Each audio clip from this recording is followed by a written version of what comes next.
నిమ్మకాయ పచ్చడి పెట్టడానికి రెడీ చేసుకున్నానండి. ఇవి ఒక చిన్న టిఫిన్ బాక్స్కి వచ్చాయి 10 నుంచి 12 నిమ్మకాయలు. ఇలా ఒక నిమ్మకాయని 4గా కట్ చేసుకున్నాను.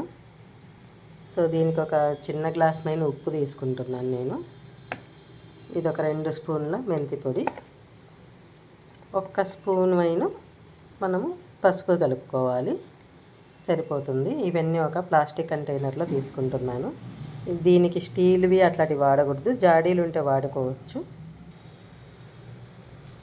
ఈ కంటైనర్లో చిన్నది ప్లాస్టిక్ డబ్బా, నాకు సన్ఫ్లవర్ సీడ్స్ వచ్చాయి 1 కిలో డబ్బా. సో యాక్చువల్గా ఇవన్నీ గిన్నెలో కలిపేసుకొని నీట్గా తర్వాత బాటిల్కి ఎత్తుకుంటే బాగుంటుంది. నేను మర్చిపోయి ఇలాగే వేసేసాను.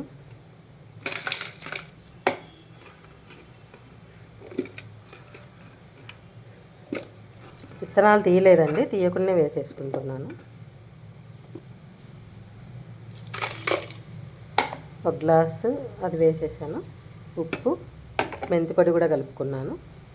సో 1 స్పూను పసుపు పొడి, వీటన్నిటిని కలిపి బాగా కలపాలండి. ఇది గిన్నెలో ఇంకా నిమ్మకాయ జ్యూస్ ఉంది, అది కూడా వేసేస్తున్నాను.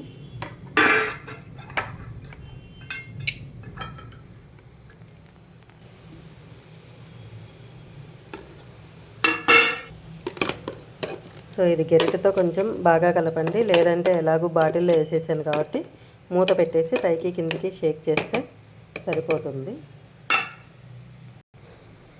ఇది మంచిగా మిక్స్ చేసుకున్నానండి, ఇలా షేక్ చేసుకుంటూ కంప్లీట్గా. సో పొడి అంతా పైకి కిందికి బాగా కలిసిపోయింది.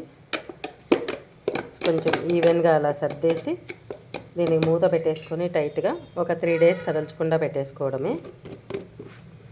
పెట్టుకుంటే 3వ రోజు మళ్ళీ తీసి కొంచెం కలుపుకోవాలండి. కలుపుకొని మనకి గుజ్జు ఊరిందా లేదా అన్నది చూసుకోవాల్సి ఉంటుంది.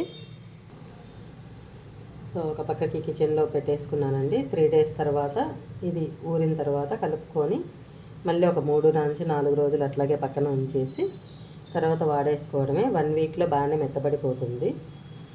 Thank you for watching.